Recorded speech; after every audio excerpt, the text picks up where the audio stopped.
Bom dia, queridos irmãos. É uma alegria estarmos nesse bloco sobre a comunidade de vida, onde nós vamos juntos mergulhar naquilo que é a nossa vida.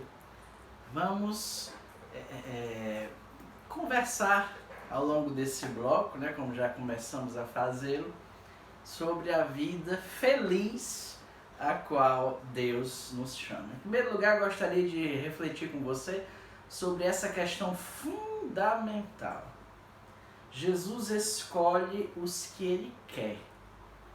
Claro, a palavra de Deus nos dá a entender muitas vezes que Deus escolhe os mais fracos. Na nossa própria vocação, nós vemos nos Escritos que o Senhor escolheu as mais fracas, as almas mais pecadoras, os vasos de argila. Mas Deus escolhe os que Ele quer, não podemos esquecer disso. Deus quis você e continua querendo, porque o querer de Deus não muda com o passar dos anos. O querer de Deus é estável. Eu quero você.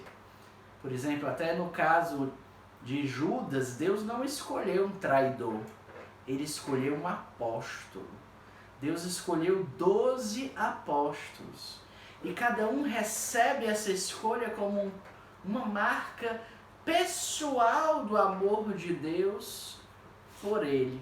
Cada pessoa deve receber a escolha de Deus na sua vida como uma marca pessoal e única do amor de Deus por ele. Mesmo que ao longo dos anos a gente possa ter diversas lutas, batalhas e talvez até rezar com o profeta Jeremias, Senhor, por que é que eu nasci? Por que é que você me escolheu e agora tu me seduziste, eu me deixei seduzir? E aí o sentido de seduzir é enganar, Senhor, são palavras fortes que ele disse para o Senhor, que ele está sofrendo muito, Tu me enganaste, Senhor, e eu me deixei envolver por esse amor, e agora eu quero até ficar sem falar de ti, mas existe um fogo encerrado em meus ossos. E é esse um dos segredos da perseverança. Nunca deixar apagar esse fogo, que é essa presença divina que queima e que está encerrado em nossos ossos. Deus nos escolheu porque Ele nos ama. É simples assim, o que a gente prega 1000 vezes, às vezes nós esquecemos. E outras pessoas podem fazer o que você faz até melhor. Pode ser que tenha uma pessoa que cante melhor do que você, que toque melhor do que você, que seja mais inteligente, que fale melhor, que seja mais um melhor administrador de uma missão. Mas Deus quis você. Por quê? Porque é o mistério da eleição. Ele quer manifestar o poder dele no coração da nossa fraqueza. Por isso que é muito próprio dos eleitos a descoberta interior que eles fazem em um momento ou em vários momentos da sua vida consagrada, de que eles são totalmente inadaptados para aquilo que Deus escolheu.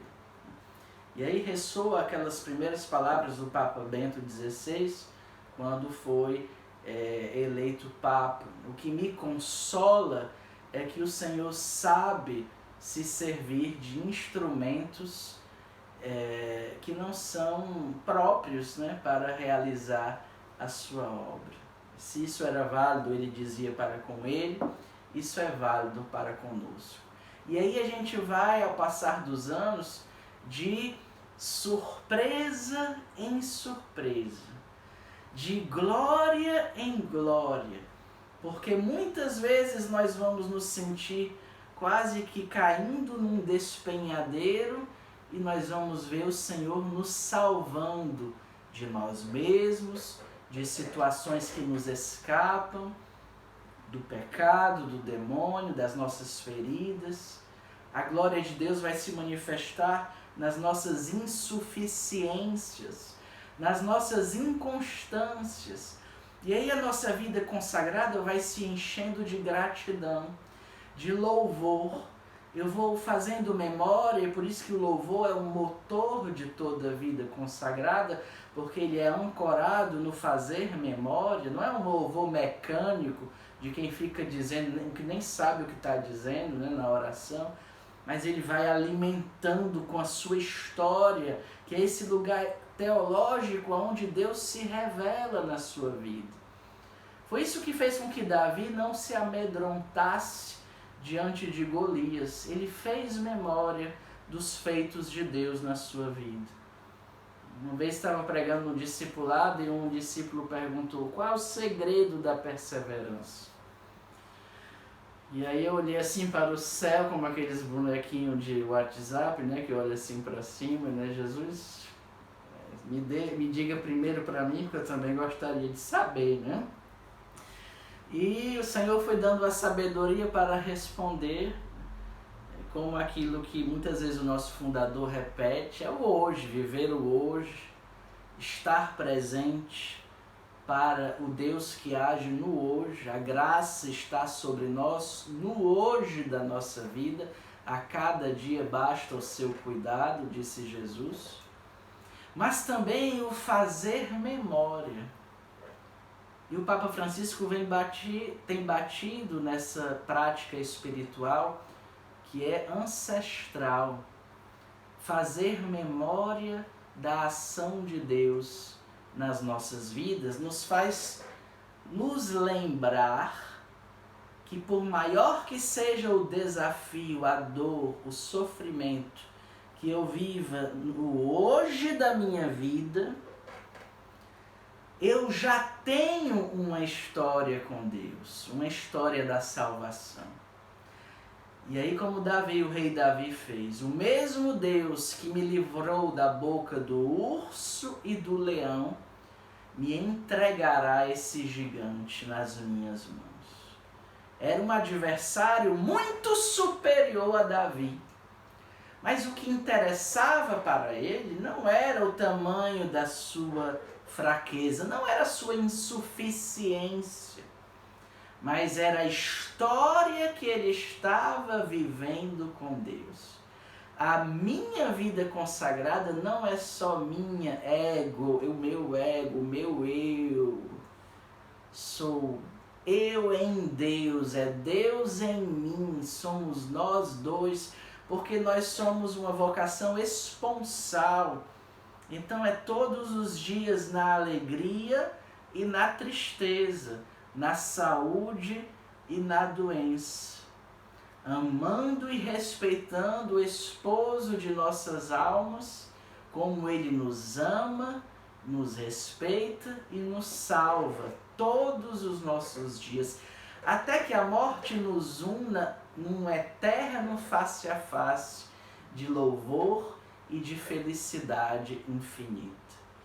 Nós fomos eleitos para viver a nossa vida unidos a Jesus. Então o caráter esponsal é muito forte. Aliás, ele é o cerne, ele é o coração da nossa eleição.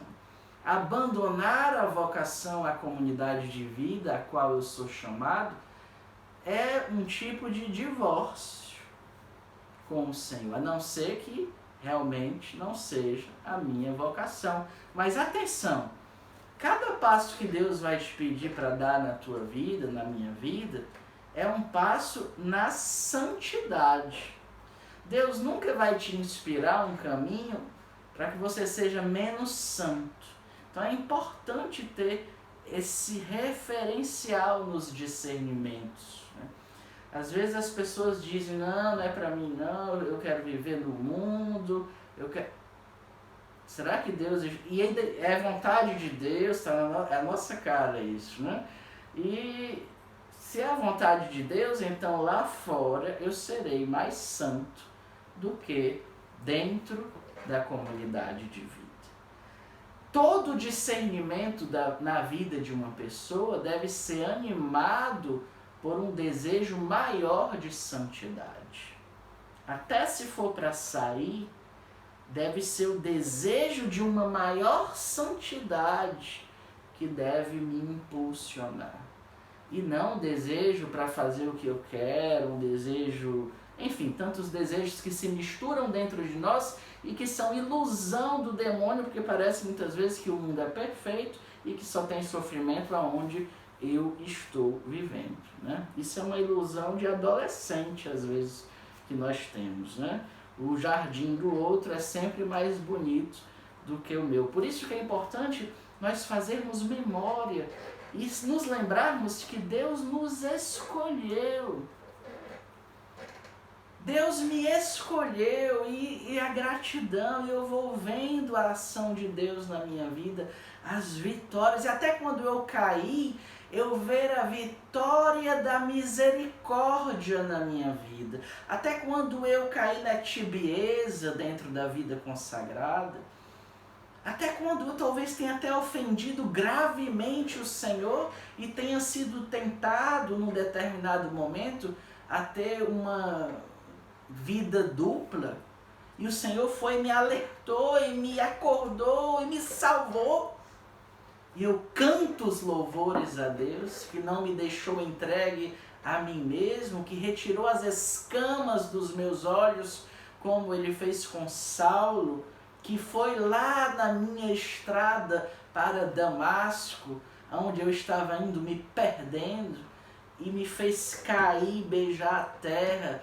através de uma permissão de humilhação, talvez, de desilusão, onde eu escuto o grito do ressuscitado e o Senhor me chamando de novo para abraçar com um novo vigor a minha vida.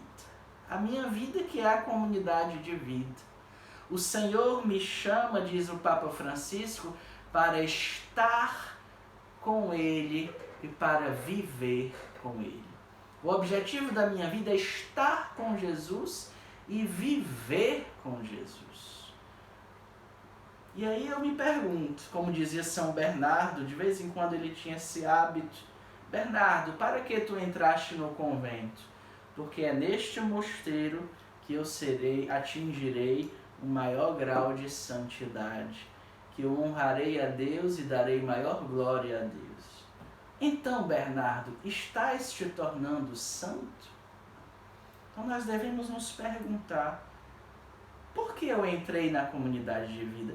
Para estar com Jesus, para gastar a minha vida, para fazer as coisas na obra de Deus, na vinha do Senhor. Até as minhas preocupações devem ser para com a obra de Deus e não comigo mesmo. Outro dia eu estava indo para uma reunião delicada, e aí o Senhor começou a gerar um louvor no meu coração. Pelo menos tu estás te preocupando com as coisas ligadas ao reino de Deus.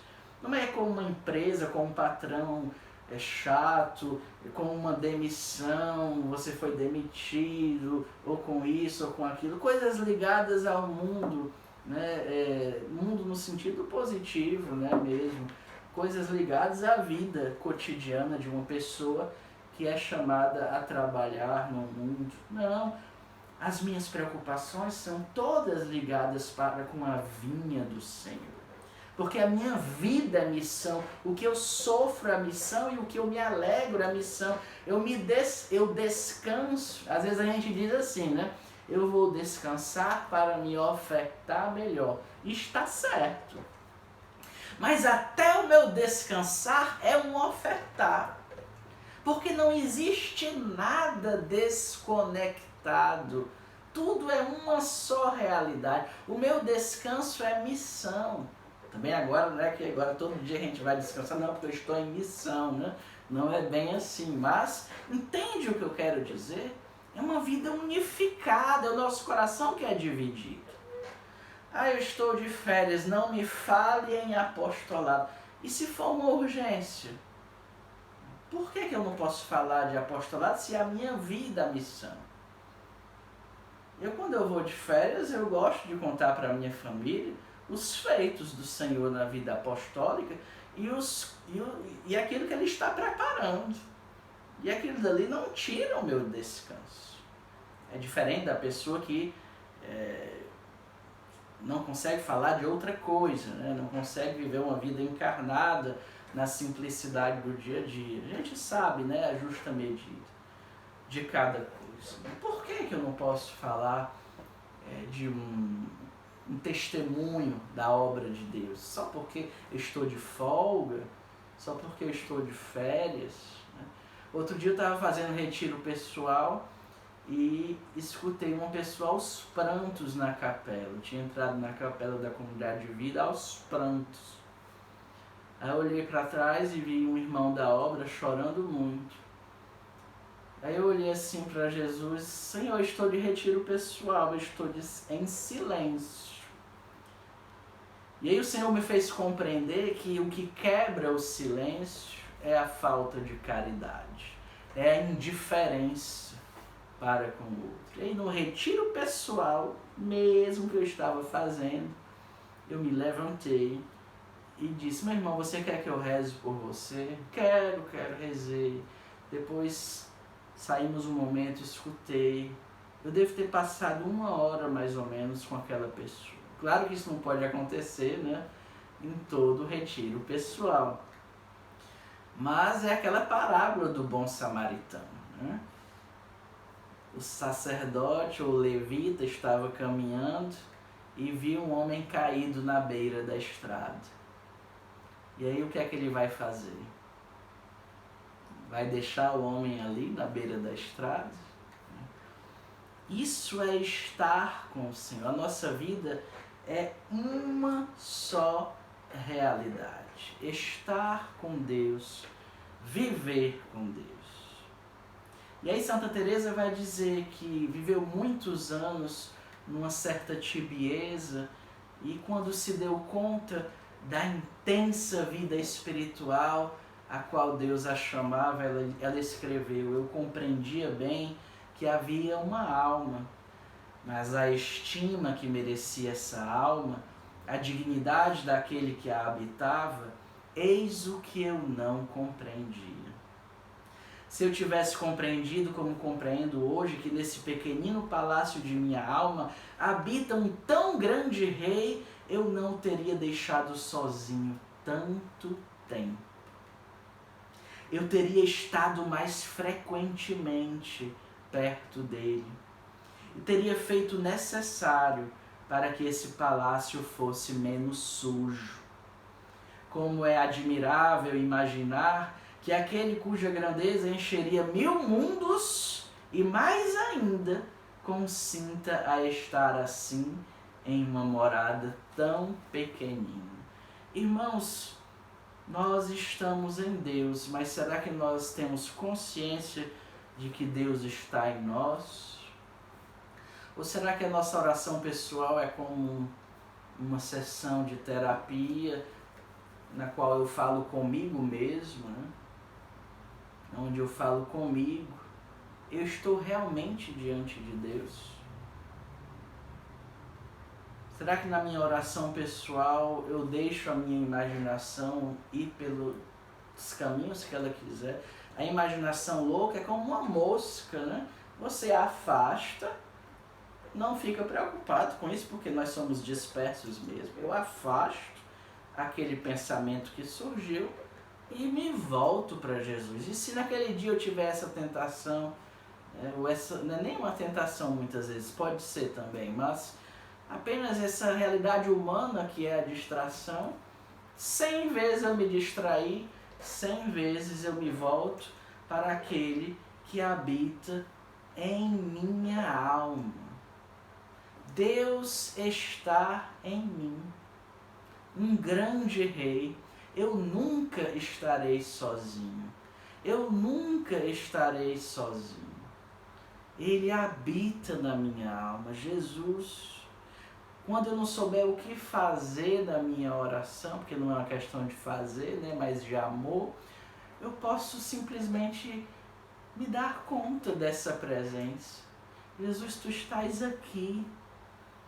Meu Deus, tu estás aqui. Às vezes como aquele casal que vai acompanhar, o marido vai acompanhar a esposa para fazer a ecografia, né? E quando eles começam, o médico começa o exame, a primeira coisa que Primeiro exame, o coraçãozinho do bebê está batendo, né? E vem aquela imagem que tá aqui o bebê, tá bem aqui, a gente finge, né? Que compreende que ali tem alguma coisa, mas você não consegue enxergar direito naquelas imagens. E você fica maravilhado, uma vida na sua esposa, a mulher, uma vida em mim. E será que nós nos maravilhamos com a Trindade que habita em nós? Deus está em mim, Deus está em mim. Eu estou em Deus, eu estou em Deus. Em meu leito de noite eu procurei aquele que o meu coração ama. Eu procurei fora de mim, nas internets da vida, até através das notícias de Deus, que são os irmãos, né? Que são como que notícias da presença de Deus. Mas eu não encontrei, tem uma hora que eu não sei mais, e tudo isso me torna insatisfação. Então eu me levantarei, andarei pela cidade, pelas ruas e praças, procurarei aquele que meu coração ama. Viram-me os guardas, desde que os ultrapassei, eu encontrei aquele que meu coração ama. Eu o agarrei e não o largarei mais. Irmãos, a impressão que nós temos é que às vezes nós largamos Jesus e estamos chorando diante dos túmulos que se manifestam na nossa vida. E São João, discípulo amado, segundo a tradição, como ele estava acostumado positivamente a se debruçar sobre o peito de Jesus, quando ele se debruçou na entrada do túmulo, ele descobriu que aonde só havia aparentemente morte,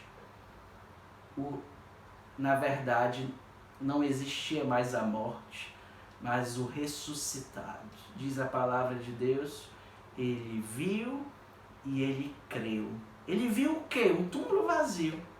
Mas ele não olhava mais com olhos puramente limitados, que são os olhos humanos, mas com olhos elevados, que são os olhos da fé. E como ele estava habituado a se debruçar sobre o peito de Jesus na intimidade, ele se debruçou e não viu mais morte, mas pela fé ele discerniu a ressurreição. Pode ser que ao redor de nós só haja morte hoje, né? A pandemia, né? Nesse contexto dessa formação, ainda vivemos, muitos lugares ainda não se pode sair, né? Ou com muitas limitações. Mas eu me debruço em direção do peito de Jesus, e o Senhor no Espírito me dá a graça de discernir uma obra de ressurreição por detrás dos túmulos que são reais, mas que não são definitivos. Nós somos profetas, nós somos aqueles que são enviados à frente para desbravar a terra prometida, como Josué enviou aqueles que vão desbravar antes do povo entrar. Como profetas, nós não podemos olhar as realidades como todo mundo olha. Todo cristão é profeta, e principalmente aqueles que são chamados a uma vida mais íntima com Jesus. Aquele que é o eleito de Deus, por exemplo, na comunidade de vida. Ele não pode olhar o túmulo como todo mundo olha. Ele não pode olhar a morte como todo mundo olha. Ele não pode olhar, eu e você não podemos olhar a prova, a cruz, ou até os absurdos que podem nos tocar na vida com um olhar, não é um olhar de anjo, mas a Deus, se nós tivéssemos um olhar de anjo, não é porque anjo só vê a Deus, né?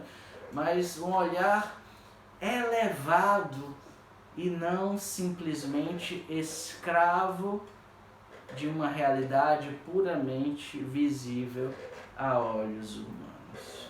Eu agarrei, eu não o largarei mais, porque eu descobri que a minha vida na comunidade de vida é estar com Ele, é tudo viver com Ele.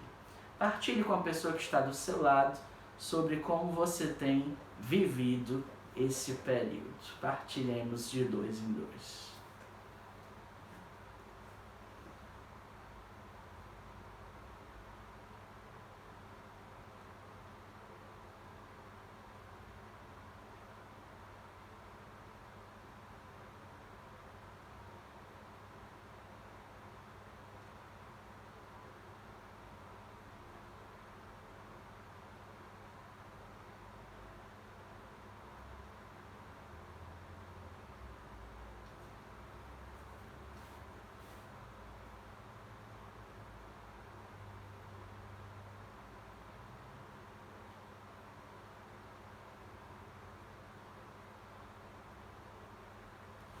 Amém? Queridos irmãos, estar com Deus, seguir a Deus, viver com Deus, é permitir que o mundo nos decepcione. Às vezes o que acontece é o contrário, nós vamos nos decepcionando com as pessoas, com a comunidade, conosco mesmo, e vamos atrás de novidades, nos deixando seduzir de novo por realidades passageiras. Mas é preciso deixar que nós percebamos que existe um cansaço mais profundo do que o cansaço que se manifesta às vezes na vida consagrada. É o cansaço de viver de qualquer jeito a vida consagrada. É o cansaço de ainda viver muito para si. É o cansaço de chorar por si mesmo. O cansaço de estar sempre reclamando, se queixando, porque as coisas não são diferentes. Nós ansiamos por ser de Deus, não da boca para fora, mas em espírito e em verdade. E aí chega um momento que a alma está cansadíssima das ilusões e decepções do mundo e não da comunidade.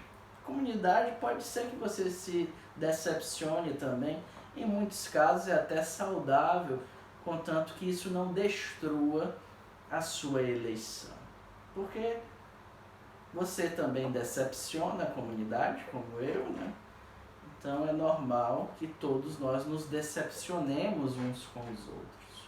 Só Deus não decepciona e mesmo assim nós ainda nos decepcionamos com Deus, de tão cegos que somos, né? Então a alma cansadíssima das ilusões e decepções do mundo, querendo de uma vez por todas ser toda de Deus, ela exclama, né? E aqui a citação de São João da Cruz. A alma começa a entender claramente qual o seu objetivo neste mundo. Percebe que a vida é breve, estreita a senda que conduz à vida eterna, e que apenas o justo se salva, que as coisas do mundo mais não são do que perigosas ilusões, que o tempo é incerto e que tudo acaba. A perdição fácil e difícil a salvação, que desperdiçou a maior parte da sua vida com futilidades, desejos e inquietações, afastando-se de Deus, que dela se esconde. Aí começa a invocar o seu amado, dizendo: Onde é que tu, amado, te escondeste, deixando-me em gemidos? É o início do cântico espiritual de São João da Cruz. Nós nos cansamos de viver de qualquer jeito. Meu irmão, talvez o cansaço que você viva hoje seja o cansaço de ter medidas no seu dar-se a Deus. Tudo tem medida, tudo tem horário, tudo tem condição, contanto que me avisem com antecedência, contanto que eu tenha condição, contanto que a condição que... Claro, nós somos chamados a nos organizar, a nos prevenir uns aos outros com antecedência, mas às vezes o mundo é muito dinâmico e as almas estão se perdendo. Às vezes temos que reagir, como foi essa belíssima reação da evangelização pelas redes sociais, pela internet, para responder a uma necessidade que surgiu de repente no mundo.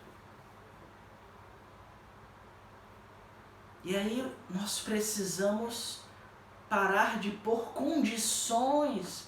É acima das minhas forças. Bendito seja Deus. O primeiro passo para ser salvo é reconhecer-se perdido. Eu me sinto, Senhor, perdido. Não consigo mais. E aí eu me lanço aos pés de Jesus. Aonde tu estás, amado? Aonde te escondeste?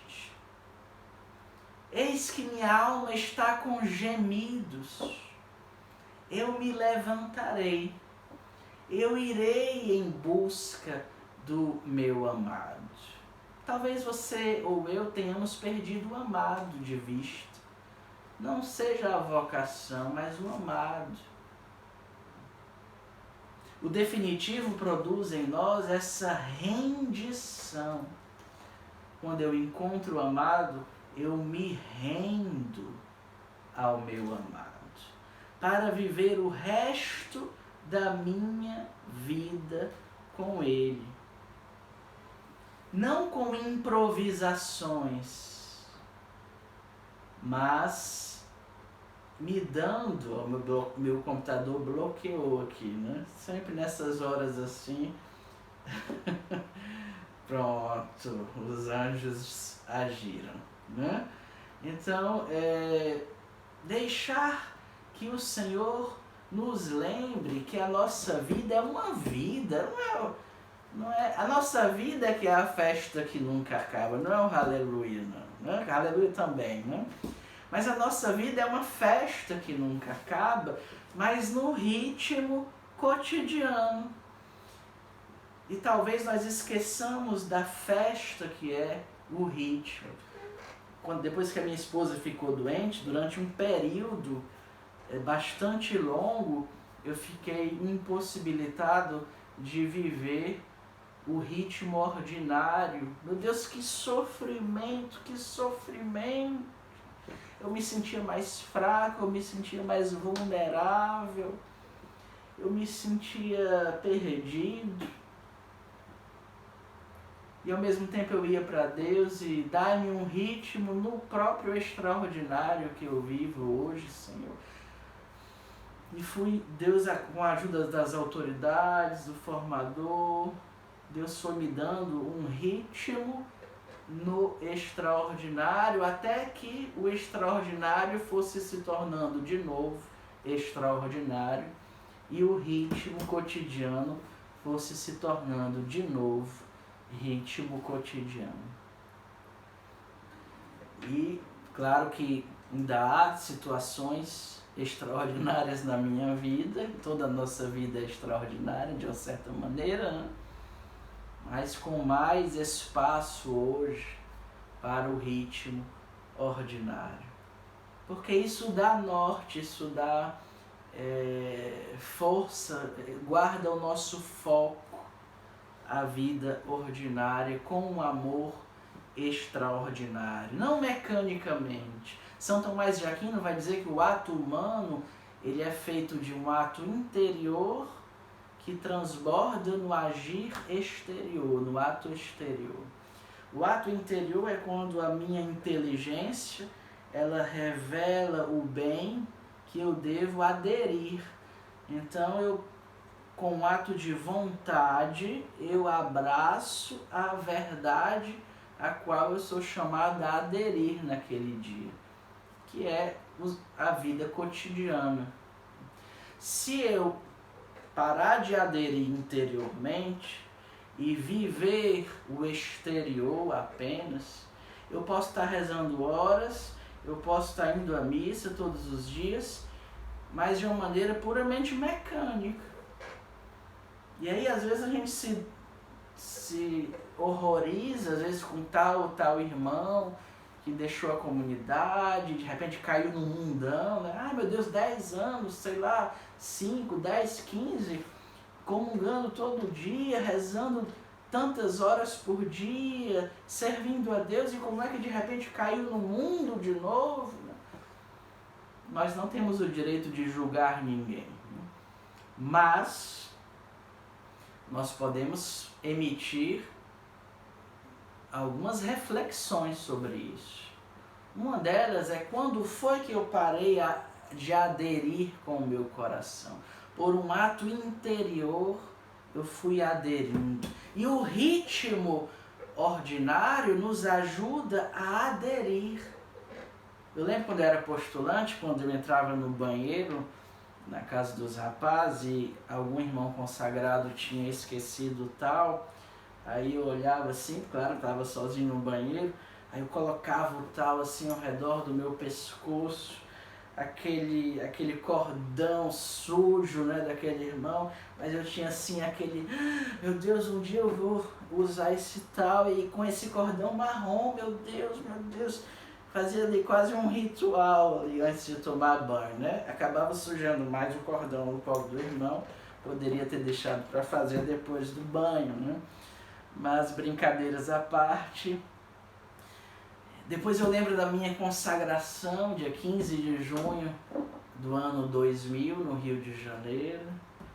E eu fui dormir naquela noite, eu sou consagrado a Deus. Eu dormi de tal, né? Hoje eu não durmo mais de tal não, mas deixo ele pertinho assim de mim, né? Dormia de tal e olhava o cordão marrom.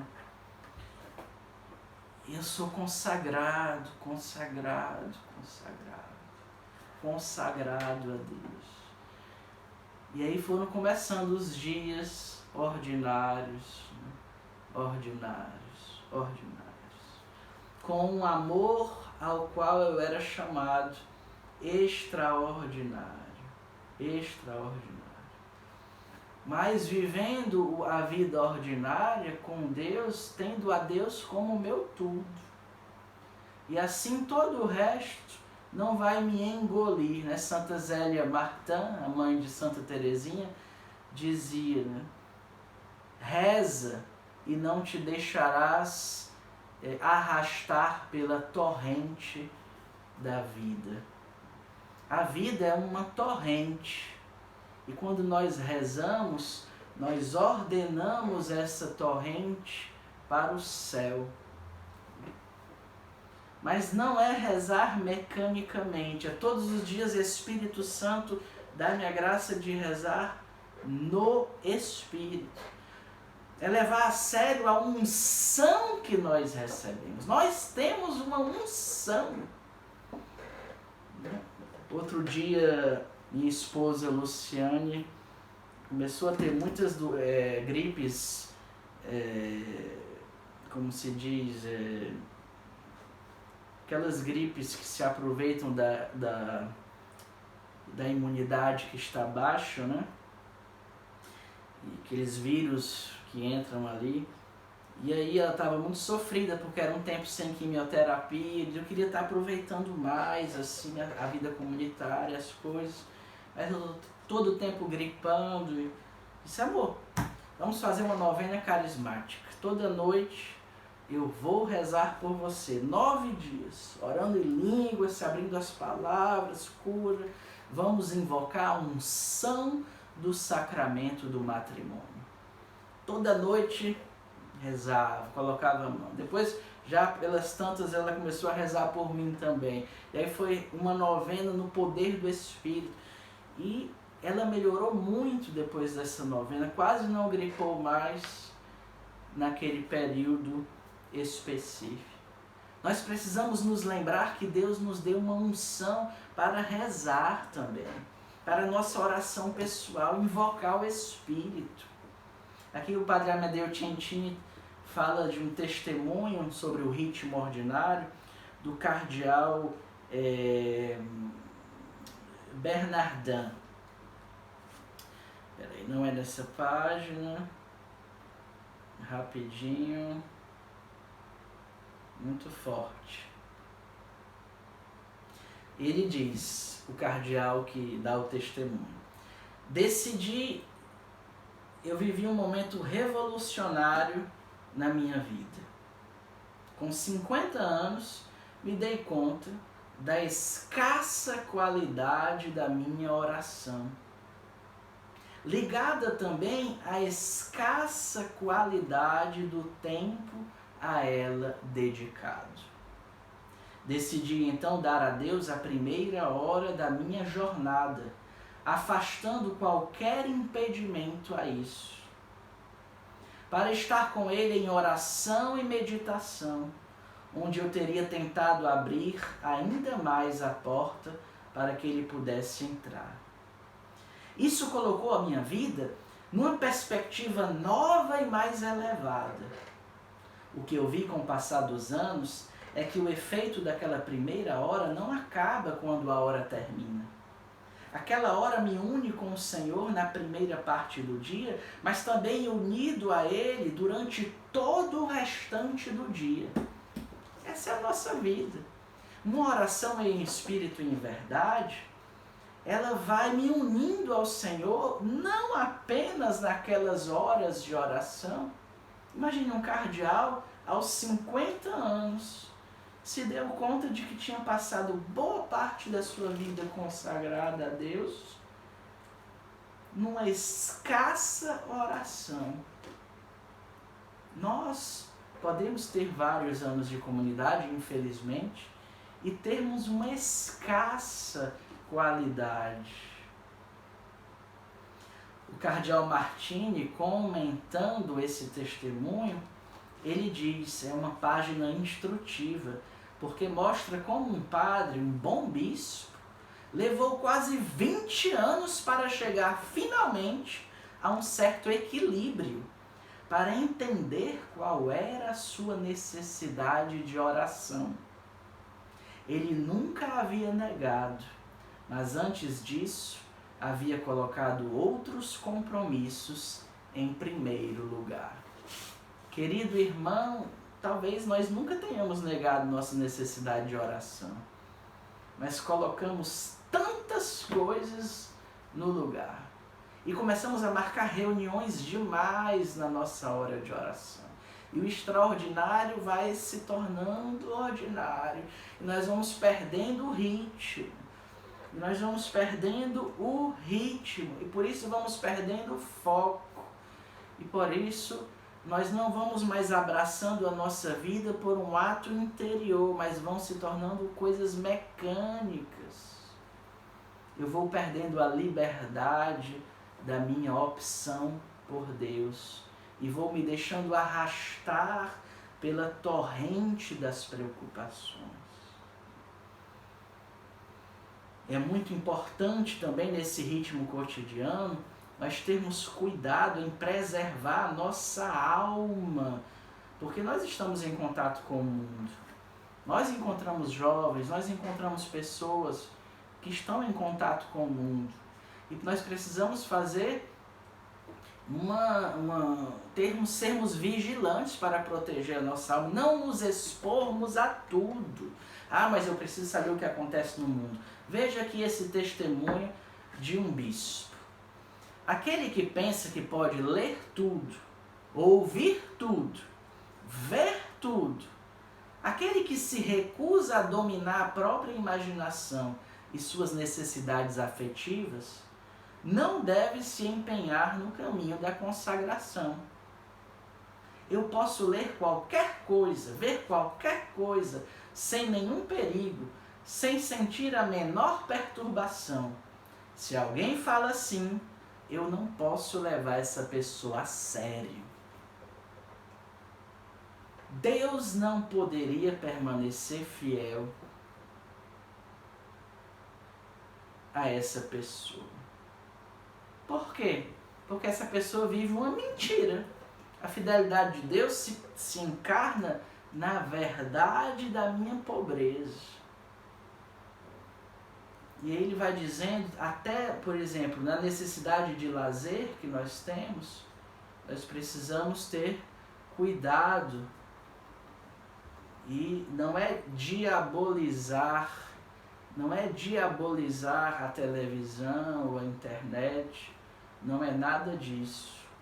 Mas ele vai comentando aqui, o padre Amadeu Cientini, que a televisão, como um ritual da noite, seria um ritual passivo, do qual nos deixamos inundar. A longo prazo, nos tornamos insatisfeitos e apáticos. Claro que é positivo, você pode ver um filme, você pode ver alguma coisa em discernimento com os seus formadores, com o seu coordenador de casa, mas nós precisamos ter essa criatividade de variar a nossa maneira de relaxar, de descansar, para que aquilo não vá me colocando num modo de vida apático e submisso à torrente da mentalidade do mundo. Partilhe com seu irmão como você tem descansado. Você pode até dizer, eu nunca descanso. Mas como é que você relaxa a sua cabeça, né? Partilhe assim rapidamente para chegarmos à conclusão.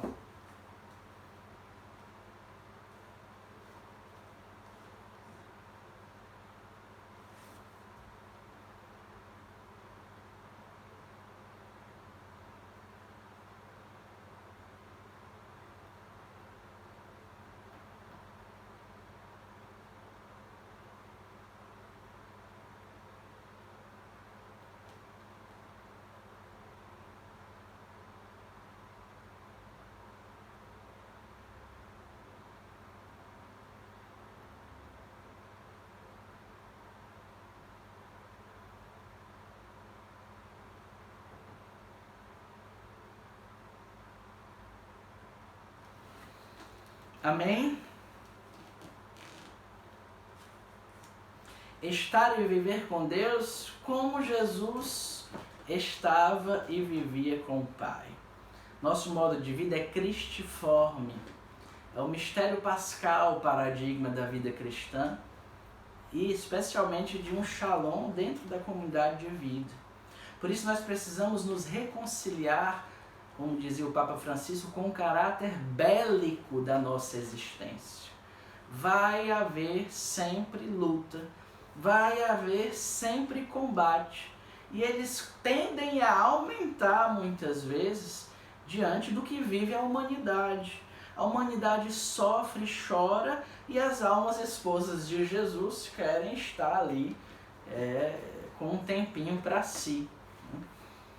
Então nós precisamos nos deixar reconciliar com o caráter bélico, bélico é de guerra, né?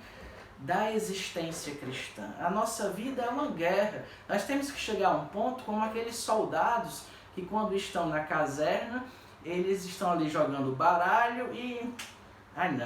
minha vida é animada é quando eu pego nas armas e vou para a guerra. O soldado gosta de estar na guerra. Como apóstolo de Jesus Cristo, como consagrado dentro da comunidade de vida, nós temos que afrontar as trevas. A guerra não é só lutar contra aquilo que nos ataca, mas nós também atacarmos pelo jejum, pela penitência, pelo rosário, pelas confissões frequentes, pelos retiros mais longos, quando a batalha é rude e eu me sinto desnorteado. Por que eu não posso pedir de vez em quando para fazer 2 dias de retiro, ou 3, ou Deus sabe quantos, dependendo da realidade na qual o Senhor me mergulha, para que eu não perca o norte, como também existem tempos mais propícios para uma evangelização, como aquela semana de acampamento, que você está ali de manhã, de tarde, de noite com os jovens, aquela semana de aleluia, quando você está ali de manhã, de tarde, de noite, de madrugada, né? Pode haver também na vida do consagrado, é saudável, que de vez em quando ele pare um pouco mais, para escutar mais longamente ao Senhor, de maneira comunitária, como a nossa vocação já nos dá essa sabedoria, através das reciclagens, dos retiros de casa, mas também pessoalmente, parar para me colocar em estado de guerra espiritual, atacar o demônio. O demônio tem que ter medo de nós. Não tenha medo do demônio. Ele não pode nada contra você. Só quem, eu vou te dizer quem é que pode alguma coisa, quem é que pode destruir a sua vida.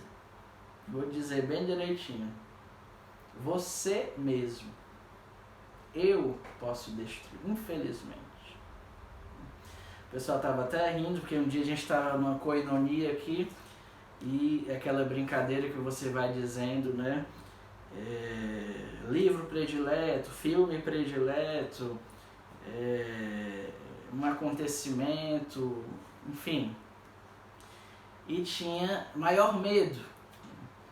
E aí algumas meninas colocaram barata, rato, né? E eu coloquei, meu maior medo é de mim mesmo. De mim. E aí, pobre e humilhado na presença de Deus, dizer, Senhor, cria em mim um coração que seja puro. Não retire de mim o teu Espírito Santo. E assim a minha boca anunciará os teus louvores e ensinarei aos pecadores os teus caminhos. E aceitarás o sacrifício que te oferto, porque o que te agrada em primeiro lugar é um coração contrito e humilhado. Não é falsa humildade, é simplesmente você se conhecer. Nós muitas vezes não nos conhecemos e nos expomos a 1000 riscos e caímos. E Deus queira que não sejam quedas definitivas. Entrar no combate, a minha vida é uma luta. É até bonito quando você fala de uma pessoa que faleceu, ela repousou, descanse em paz. Em um certo sentido, o descanso é porque acabaram as lutas. Essa vida é a da luta. Você está aqui para lutar e a sua felicidade é lutar. A minha felicidade é guerrear por amor a Deus. É carregar a cruz mesmo. Qual é a felicidade que a gente está atrás ainda? Que bom que Deus me levou a sério e me confiou pesadas cruzes. Para mim são pesadas porque eu sou fraco. Bendito seja Deus que Deus levou minha consagração a sério. Que alegria! Senhor, bendito seja Deus. E tem mais, Jesus. Se tu tivesse me pedido menos, eu estaria decepcionado. É isso mesmo, peça tudo isso e mais ainda. Porque o que, na verdade, como dizia Léon Bloy, grande espiritual francês do século XIX, para homenagear a França, né? A única coisa que pode ser chamada de tristeza é você chegar no final da sua vida sem ser santo. Isso sim é tristeza. Bendito seja Deus, Senhor, porque Tu me pedes tudo. Bendito seja Deus, porque Tu me tiraste tudo. Tu és o divino ladrão, Tu roubaste o que já é Teu. Essa é a minha vida feliz. Bendito seja Deus, que alegria, Senhor, por Te dar tudo. Pega tudo, Jesus, pega tudo. Sem romantismo espiritual. Eu não tenho medo da cruz, Senhor, porque quem tem medo da cruz é o diabo e os seus anjos. O que eu tenho medo é de te ofender. Eu temo te ofender, Senhor. Eu temo continuar te ofendendo tanto. E assim, irmãos, seremos felizes na nossa vida cotidiana. Como dizia um irmão caro, eu não sei por que as pessoas têm tanto medo de serem transferidas, porque para onde nós formos terá oração pessoal, estudo bíblico, laudes, missa, formação comunitária, apostolado, oração comunitária, apostolado, coinonia completas. Essa é a nossa vida feliz. Para onde formos, essa é a nossa vida feliz. E se por acaso Deus me chame a algo extraordinário, a minha vida feliz será encontrar um ritmo dentro do extraordinário, porque tudo quero viver para ti, Jesus. Como perguntaram a Madre Teresa, que lugar tu dás a Jesus, Madre? Ela disse, eu dou todo o espaço da minha vida a Jesus, porque Jesus é o meu tudo.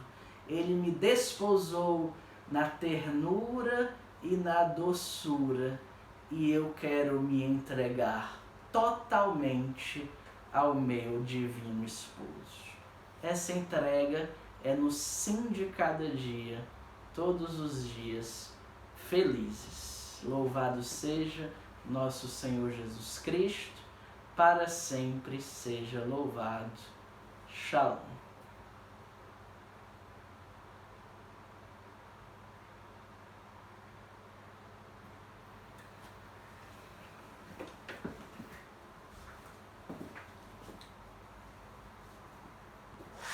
Quanto tempo?